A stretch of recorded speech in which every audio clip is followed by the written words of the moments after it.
banished from Earth Classic Game Room broadcasts from the Intergalactic Space Arcade on its never-ending mission to review everything.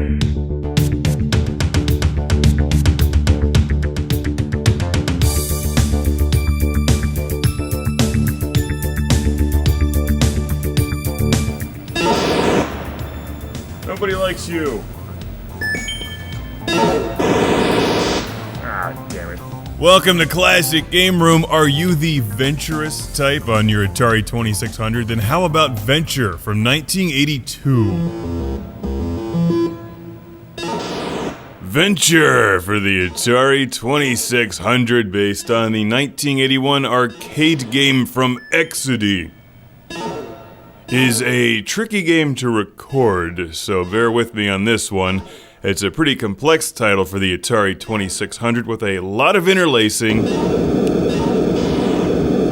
that looks pretty good on the screen but plays hell with the recording equipment.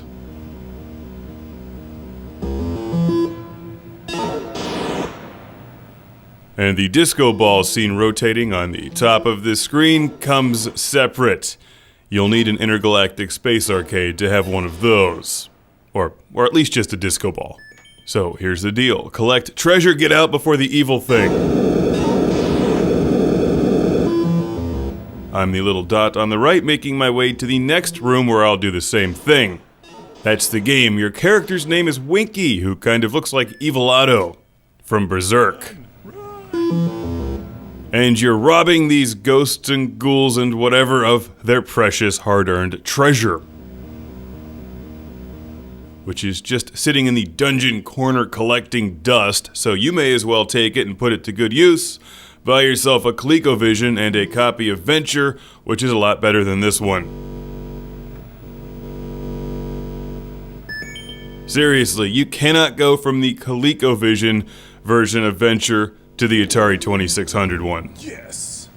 Treasure got. While this is not awful, it's a major step backwards. It would be like going from Return of the Jedi to Episode 1 with Jar Jar Binks.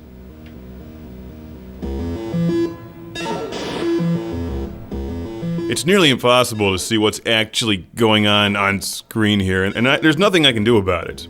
Direct feed doesn't work. I don't have any other video and editing equipment that'll get the job done. But if you watch my review of the ColecoVision version of Venture, you'll see how this game actually plays. It's really fun. It's tricky. You enter these rooms and you're immediately swarmed by enemies. And the controls are like Berserk. You can only fire in the direction that you're moving, and not very quickly at that. You can't touch the enemies, and you also cannot touch their rotting carcasses. So you gotta avoid them, and then you collect the treasure for points. If there's any bad guys left after you collect the treasure, you shoot them and score some additional points. You're being timed, so after a short while, Evil Otto, or the ghost or whatever, will come on screen and eliminate you quickly.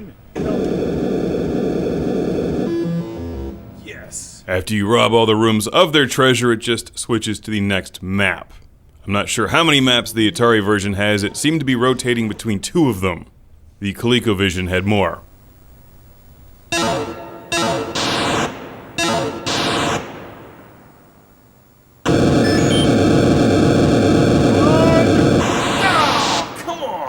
One of the things that can be tough is when you encounter a roadblock of enemy bodies, because you gotta wait for them to go away. And that gives the ghost or whatever time to come on screen and attack you. So you gotta watch out. Yeah, not my preferred version of this game, but I do have a giant Classic Game Room shout out, and thank you to send all the way to Rob C. from Coopersburg, Pennsylvania, who sent this to the show along with some other great Atari games like Lost Luggage. If you want to play Venture, I would recommend the ColecoVision version. In fact, I would just recommend a ColecoVision. It's great. Not that the Atari isn't good, but for a game like this, you want the ColecoVision.